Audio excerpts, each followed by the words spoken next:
Hello and welcome to the Amplifying Scientific Innovation video podcast. I'm your host, Dr. Sophia Onoye, founder and CEO of the Sophia Consulting Firm, a life science marketing and communications consultancy that was established in New York City with the goal of amplifying scientific innovation. The goal of this podcast is to showcase scientific innovations stemming from global life science companies through conversations with senior leaders who share their unique leadership journey, corporate vision, and industry outlook.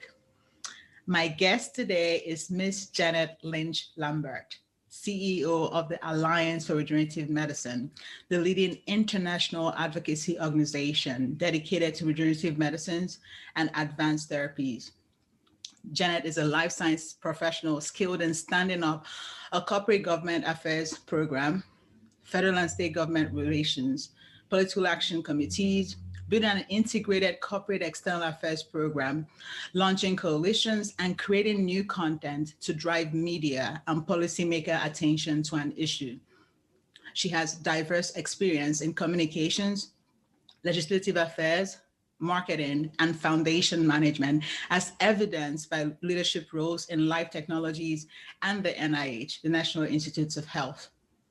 She holds an MBA from Georgetown University and a BA in political science from Stanford University. I was connected to Janet through the amazing Dr. Bruce Levine, professor at Penn, co-founder of Community Therapeutics, a Penn spinout, and a member of the ARM board of directors. Moreover, I'm a big advocate for increased representation of women and minorities in STEM leadership positions and clinical trials. Welcome to the show, Janet. Thank you for having me. It's a pleasure to be here. It's my pleasure as well. So I usually start with my favorite question, which is, what is your definition of scientific innovation? Yeah, that's a good question. I think about it in a couple of ways. I mean, first, of course, there's the technical innovation that underlies scientific innovation. And in my career, and in the sector I'm in now, I've seen a lot of that. So for instance, the advent of gene sequencing is what has blown open cell and gene therapy to a large extent. And now we're experiencing the power of gene editing technologies, zinc fingers, TALENs, and especially CRISPR, which received the Nobel Prize. I think another kind of scientific innovation that I'm interested in, however, is sort of the process of science. And I know we'll talk about this later, but in that regard, I'm interested in how do you have multidisciplinary, diverse groups working on science. I have had in my own experience in business school and elsewhere, a lot of learnings around it can be much simpler and much easier to be in a team of people who are, like you, have your background, your scientific interest, your Myers-Briggs type. But it's well shown that those teams that are similar really don't come up with breakthroughs at anywhere near the rate that diverse teams do. So there's that whole kind of process. And then finally, I would say, we're focused too on the part of scientific innovation, which is really public policy innovation. And certainly for cell and gene therapy, the scientific innovation that we're really focused on won't make it to patients unless we have commercial and public policy innovation too. So I kind of think about those sort of three buckets of innovation as all being essential to the task. I mean, I thank you so much for emphasizing the importance of diversity of thought. I think a multi-pronged, multifactorial, multidisciplinary approach to any type of innovation is the key. So, and I'm so proud that is a priority for your organization, ARM, and I cannot wait to get into that with you. But for now, I'm so curious about you. Obviously, in our research, we found out so many great insights about you. And so it makes me wonder, what would you consider to be your most significant professional accomplishment to date? As you kind of pointed out at the beginning, I've been really fortunate in my career to do different kinds of things and be in different environments. I started out in the Congress. I got to spend time in GE, focused on their science and technology portfolio, I did business school. So I've been in big and little companies and at the NIH. But I have to say, I'm most proud of what's happening at ARM now. I've been able to really advance ARM. We've grown, we doubled the size of the organization, but I think more importantly, doubled the impact of the organization since I've been here. And there's just so much power in the sector that what's satisfying about it is being able to harness the energy of all the entrepreneurs and other stakeholders in this space to do something really big. So I'd have to say my ARM tenure is my proudest accomplishment so far. Well, that's truly remarkable, and it speaks a lot about your dynamics and your power as a female leader.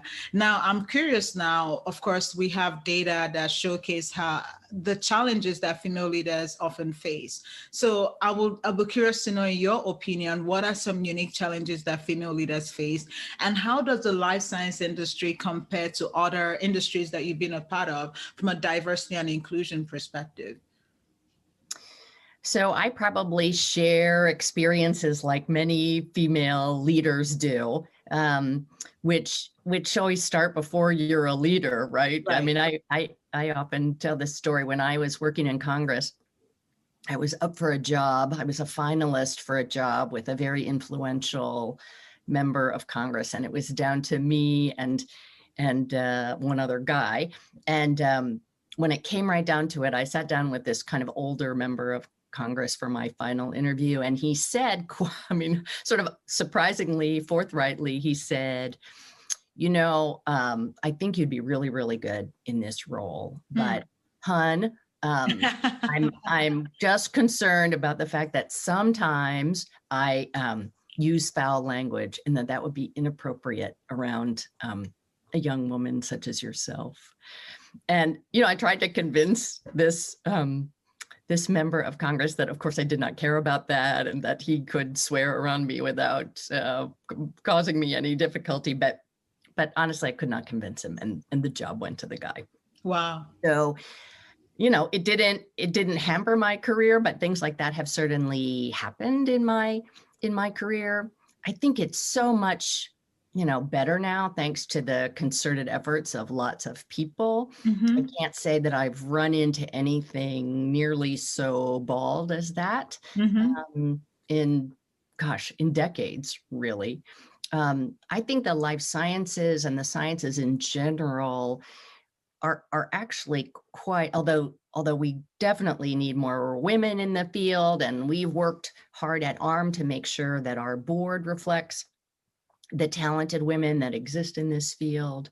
But science is kind of a great meritocracy, right? People, I think the field gives people a chance to show what they can do. And when they do it, they tend to be recognized for it. I was listening to a panel discussion yesterday, for example, with Kathy High, and, you just, these people are very, very successful and very well regarded. So I've really liked being a female leader in the life sciences, and I have found my femaleness to be not much of an issue, really. Now, thank you so much for sharing that perspective. I think that from a gender perspective, perhaps the life science industry is on par. I think where the issues lie perhaps might be in racial and ethnic differences. And obviously, I'm glad that ARM is doing something about that. And then we're going to get into that later on. But then I'm still curious. I should have asked you for this question from the onset. Why did you choose to join ARM? And what is your vision for the future? Yeah, I mean, I have had the pleasure in my career of being able to be in places that are really trying to move something big forward. That's a thrill of working in Congress or a place like NIH, is that you really have the power to make systemic change that touches a lot of people and moves a community or a country in the direction that you want to go. And that's what drew me to ARM. I mean, I think folks who are smarter than me, the founders of ARM, really recognized before I did the power of regenerative medicine and cell and gene therapy. And they did the hard work of kind of beginning ARM and establishing kind of the ARM version 1.0.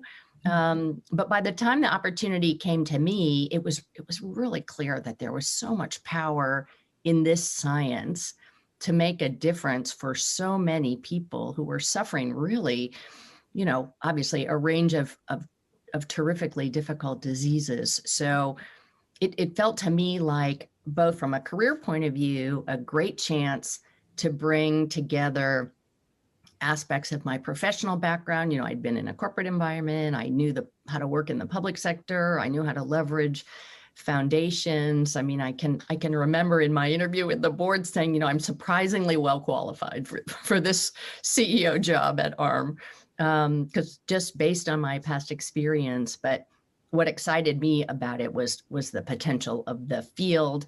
Mm-hmm. And also the one thing that's great about ARM is that the board is a very talented, but also a very supportive and very kind, if you will, group of people. It's a group of people who are really committed not only to the success of their own companies, but to the field as a whole. And that's really great. So, my vision for ARM is to continue to do right by ARM members, right? By which I mean, there is power in bringing them together to learn from one another, to find opportunities for collaboration and connection. And we'll really continue to do that, because I am a big believer that many problems others have faced before, and we can all kind of help ourselves by learning from others. So ARM is an organized structure where cell and gene therapy professionals can learn from each other, where we can move forward, get over key barriers for the sector, like around manufacturing technology is a great example of that. Right. And then, obviously a big part of the vision for ARM is affecting the public policy environment in a way that allows the sector to thrive. So we get to take the message and the detail and the specifics of the cell and gene therapy sector to policymakers in the US and in Europe, and really use the information that we have from the sector as a whole to shape an environment that will allow us to get this great science to the patients who need it. I am so happy for you, as someone that is slightly obsessed with the regenerative medicine space, especially when you talk about cell and gene therapies. You couldn't have gotten into a leadership position at a more important time in the evolution of that particular field. And I can personally testify as to how great the ARM board members are. Bruce Levine is someone that has been a mentor and an advocate for me in so many ways. And it's so nice to see how willing your board members are to lend their support and to empower you and in as many ways as they can as a female leader. So that is really remarkable and quite unique, really, in my opinion, of course. Yeah, honestly, it's my first experience working with the board. And so it may be that I appreciate that I'm spoiled by them, but I don't have anything to compare them to, but they're awesome. Great. And I'm happy to see the extent of ARM's commitment to minorities, as evidenced by the work of the ARM's Action for Equality Task Force in creating the GROW RegenMed internship, which will place Black students at member organizations for internships starting in the summer of 2021. Can you share more details about this program? Yeah, I'd love to. As you, I think, know, this is something we're really excited about. We just to tell the story of how it came to be, we, like many people, wanted to take stock of the racial inequality protests following George Floyd's death, and to really think about, what's our part in kind of making improvements, being an ally to this movement. And we wanted, lots of people were making lots of statements, and we really, that was fine, but we wanted to figure out, okay, well, what are we really going to do differently tomorrow than we're doing today? Because that's what it sort of comes down to, not just putting out something on my social media feed as the CEO of ARM. So we have a CEO forum at ARM, and a group of CEOs got together and we talked about it. they supported our launching something called the Action for Equality Task Force. And that group of both CEOs and Black professionals from our member organizations worked over the summer to really think about what's a lasting thing that ARM could do that would both advance the cause of racial equality, help our member organizations, and help the field. And they concluded that the first step we should take, I don't think it will be the last, but the first step we should take would be to launch an internship program specifically for Black students. And of course, we have many member organizations who have robust internship programs already, and they make strides to have those interns be diverse and so on and so forth. But what we can do, I think, uniquely at ARM is to create a class of interns, right? So that not only are we creating, hopefully, a bigger funnel for organizations who want a Black intern through our marketing efforts and by having a comprehensive multi-organization program, but also our goal is to take those interns and create, like, as you said, this is the first year, the class of 2021, grow interns and make sure they know each other and that they are connected to people in the field. And so this is a summer internship program. But after, for example, after the summer internship ends, part of the design of this internship program is that we will bring all of those interns back to our October annual meeting on the Mesa, which, as you know, is really where the cell and gene therapy community convenes. And we thought, well, that'll be a perfect way for us to stay in touch with them, for them to stay in touch with each other, and for us to be able to connect them to leaders in the field.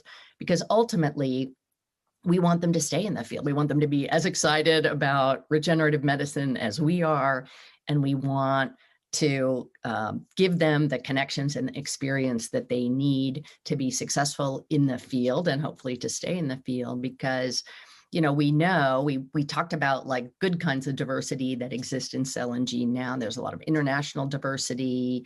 You know, I describe my experience as a woman in the field being very positive, but we are not doing well when it comes to having Black employees as anywhere near the percentage they reflect in the population inside the cell and gene therapy community. And so this is our first step for that, and we're super excited about it. Well, as you know, I'm very excited about this program, and I hope that through this platform, we can further amplify the importance of what you're doing. As I've shared with you previously, my first internship was at the National Science Foundation. They had a research experience for undergraduates, and I was one of the students that they recruited nationally for this program. And then I got my first job at Pfizer because I did this internship, and I cannot imagine the trajectory my career would have taken if I did not have my first job at Pfizer, right? I think that these internships make a big difference. They prepare you for the real world, and they allow for increased diversity of thought in an industry really that has significant underrepresentation of African Americans and other minorities. So we learn by seeing other people that look like us do what we think that we might want to do. And I think the more sort of representation that we have in the industry, the more hopefully we can have more Black representation. So thank you so much for this great effort. I am so excited. You have no idea.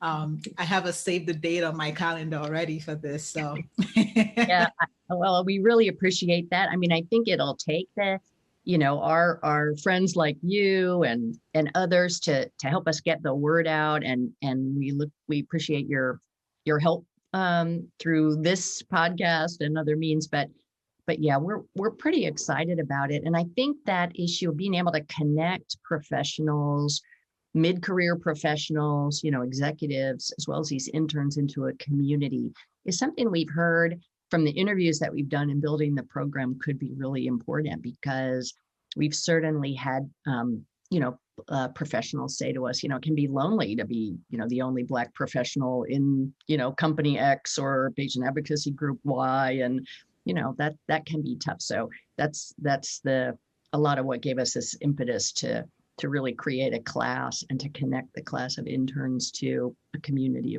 of existing professionals in the space. Well, that's remarkable. And it somewhat ties into my next question, which is, how has COVID-19 changed the biotech industry, and how sustainable do you think some of the changes that are being made are going to be, especially with regards to increased collaboration between academia, nonprofits, and biopharmaceutical companies? Yeah, I think there'll be a number of lasting changes. I think the biotech space has always been a very collaborative space. So I don't think there's anything new about, scientific, cross-border scientific collaboration or a tight connection between government, academia, and industry.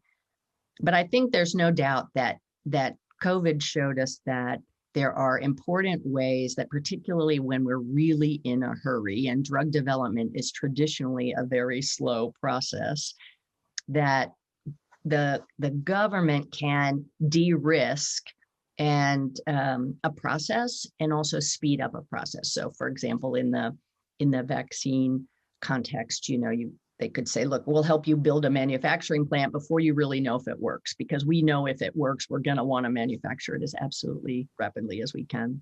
Mm-hmm. I think, though, to our earlier conversation and to other work you've been doing, we also saw that it's a moment to say, hey, we're in a real hurry, but mm-hmm. in fact, diversity of representation in this clinical trial is still really important. And you saw folks take a pause to make sure that the clinical trial population was sufficiently diverse. And I think, that also can be really good. I think that we've also seen through COVID a little bit of relaxation of some, and maybe not relaxation, but an expansion of our thinking about how can we make life easier for clinical trial participants? Do they really need to check into a major medical center, or are there ways we can assess them remotely? Are there things that regulatory agencies can do remotely that used to have to be scheduled in person? And I think some of those things will live on. I really love the idea of bringing the trial to the patient. And we have so many digital technologies now that it should be easier. And I'm optimistic that the collaboration, especially between pharmaceutical companies, I think in the past, it's always been a bit more silo, but now we're seeing biopharmaceutical companies coming together. I love, of course, the focus on how we can improve diversity in clinical trials, because all patients matter, and the more data we have, the more we can empower the population. So thank you for sharing that. My next question for you is that I imagine that emerging technologies such as 3D bioprinting fascinates you. It fascinates me. But can you share some technologies or companies that you're currently excited about and why?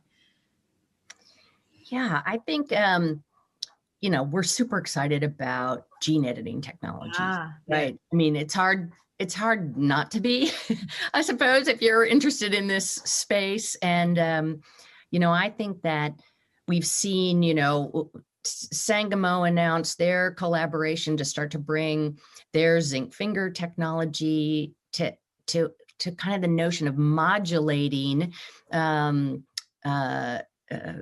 biological activity in the brain in ways that could really help in neurological disorders. And clearly we're using gene editing technology to expand what's possible in gene modified cell therapy, as well as in just, the correction of monogenetic and maybe not monogenetic diseases. So gene editing would kind of be number one on my list. Number two, I think we're super excited right now about stem cells, about what's happening in stem cells. We talked in a session we did yesterday about, there's a company called Fate Therapeutics. It's an ARM member that kind of demonstrated the capacity of iPSCs, induced pluripotent stem cells, to be essentially to manufacture other kinds of cells in a way that could really change what's possible in, say, cell therapy, and also could be a key part of what could enable us to bring the cost of producing cell therapies down. So those are a couple of things we're especially excited about right now.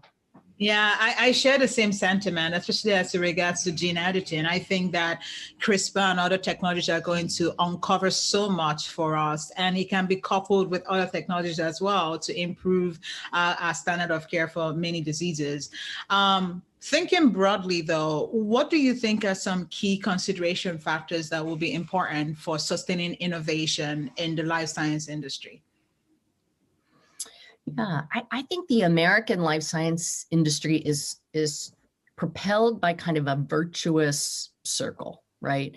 And my kind of NIH bias will be reflected in my answer here, but the American people through Congress have really supported the NIH over many years, right? So the NIH is sort of the world's leading um, uh, supporter of biomedical research, and it in turn, has a system that passes out grants to biological researchers in universities throughout the country.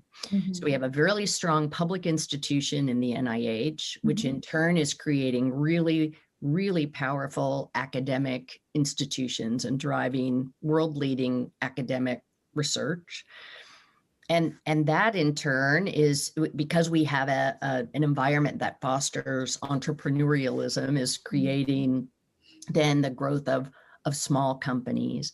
And I think right now we have an added benefit where we have really collaborative regulators who've really helped us think about how do we bring these products to market in an efficient but also safe and effective way. And I just think that system of public support for basic research, world-class universities, collaboration between those universities and those universities themselves spinning out companies or collaborating with companies is really what makes the American system frankly more vibrant than those that we see in other countries. I mean, Europe obviously is doing great things in cell and gene therapy, and we reported on some amazing growth in APAC, but I think that kind of tripartite stool, that virtuous circle, to use a different analogy, is really powerful in the American context. And I think, certainly in cell and gene therapy, we track, as of yesterday, I was looking at the data, we're tracking almost 1,100 cell and gene therapeutic developers worldwide. Wow. And more than 50% of them are in the United States, right? Wow. So we know that the system in the United States that is fostering biotechnology innovation, certainly in our space, is world leading. Yeah, thank you so much for highlighting the pivotal role that the NIH as well as regulators play in innovation. We've seen this with the COVID-19 trials. I mean, I never thought we'll see the day where we can have how many 2 or 3 vaccines approved in the same year, and perhaps many more along the line, given what we know about the drug approval process. So I think innovation is really fostered a lot by the regulators, and hopefully there'll be more dialogue between organizations like yourself, biopharmaceutical companies, and regulators, where we can all come together and have conversations on important topics like clinical trial diversity. So thank you for highlighting that. Sophia, I should say too, I probably underemphasized in that answer the role that investors are playing right now, specifically in cell and gene therapy. It's another thing. We work a lot with European companies, small and large companies, and European small companies really struggle to have the same access to capital that American companies have. And often they come to the United States in order to fundraise. We reported this week that the cell and gene therapy sector raised $20 billion wow capital this year. I mean, blowing away all previous records. 6 billion of that was from venture capital. Wow. So the ecosystem is definitely also being driven by the investment community, and that investment community is an essential part of it. and part of what's advantageous about right now being in the United States. Yeah, so do you think that COVID-19 sort of activated that interest by the investor community, where there's a spike in the amount of monies that are willing to invest, because now they're maybe realizing how important the life science industry is? What are your thoughts on that? Yeah, I mean, I think that we had seen a lot of investor interest in biotech generally, and specifically in the regenerative medicine space over the last couple of years, but nothing like what we've seen this, Right. and as you know, biotech on the whole, kind of exploded this year in terms of, kind of stock prices and new investment. And I think it has to be just what you've suggested. Right. People see that at the end of the day, this is not only potentially a good investment, but it's kind of what matters in the world. Absolutely. It has a kind of both there's social capital involved in it as well. And I think folks have been amazed and, riveted by the process of these new vaccines, and the process of arriving at them and how we were able to do it quickly. So I think that was very much part of the picture. Yeah. Thank you for that insight. So my second to last question for you is, what concerns do you have about the future of the life science industry, especially as it relates to key issues that we've discussed, such as the need for clinical trial diversity? I think, one thing that we have to recognize in our field in particular is that it's young. We're making incredible progress. The clinical data is so attractive, that everybody is in such, we're just trying to get these products to patients as fast as we can. But there's still a lot of unknown unknowns. So I think I'm not really worried about it for the sector, but I guess I would just offer the cautionary note that we will have setbacks. There are things we do not know. We saw that a little bit this year. We had some painful learning experiences this year in trials. And I think we just have to understand that that's the case. I don't think any longer we're at a point where one setback will set the whole field back. I think we've matured beyond that point, but I think we do need to recognize that there will be setbacks. I would say too that it's not uncommon, but I do feel that our scientific innovation is outpacing our kind of policy and commercial innovation. We haven't cracked the nut about how are we going to make sure that we solve the access challenges and the reimbursement challenges that this field represents. Right now, we've had a lot of focus on rare disease. That's wonderful, but there's a particular set of kind of business dynamics around rare disease that are different than when you start to get to a broader indication. So I think those are some things that we just have to be mindful of. Again, I'm not worried about it. I'm very, very certain that the future is bright for the life sciences, but those are some things on my mind. This is why I appreciate your diverse background so much, because you're able to think through the full picture. Yes, we have scientific innovation, but how do we make sure that there's access, that all patients can actually have access to that innovation versus maybe just a subset? And how do we also think about the diseases that are being studied? I think that the incentives, of course, for studying rare diseases, but we cannot focus on that at the expense of other diseases. So thank you for sharing that. In closing, I just wanted to know if you had final thoughts. I guess this has been great. Thanks for the conversation, and I've really enjoyed talking to you. I would say my last comment would be about the politicization of science, right? It's been a tough year around, it's on one hand, it's been a thrilling scientific year in our field in terms of the response to COVID and so forth.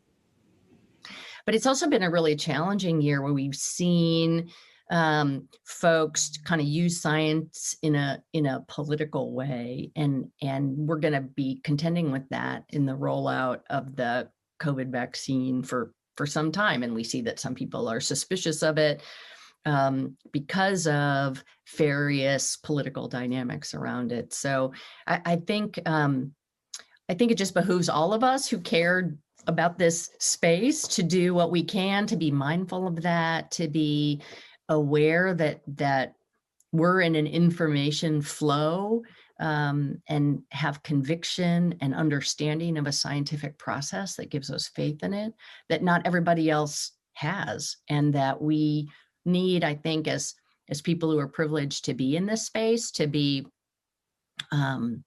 advocates for it and educators about it.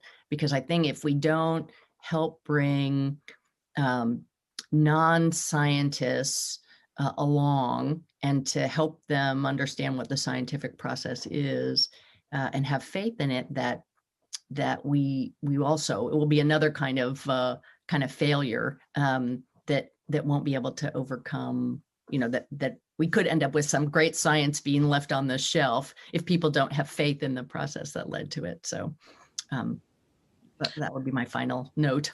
I couldn't agree with you more. And I think that's one of the reasons why I launched the Amplifying Scientific Innovation platform, because I believe in having a credible source of scientific information that is different from some of the information that we're having externally. And with the support of credible individuals like yourself, we can be able to educate and empower the public with the right type of information. Because to your point, there's quite a lot out there. Some of it is misleading, and depending on where people go to for their information, they might get the wrong perspective and the wrong information, which will of course inform their decision making. So thank you for supporting the work that we're doing here. It's just been such a pleasure to speak with you, and I'm absolutely looking forward to staying in touch with you, and hopefully we can bring you back on the platform in the future. Thank you so much, Sophia. It's been a pleasure, and I look forward to our future engagement. Me too. Thank you again, and have a good rest of your day. All right, you too. Take care. All right, now, bye. Bye-bye.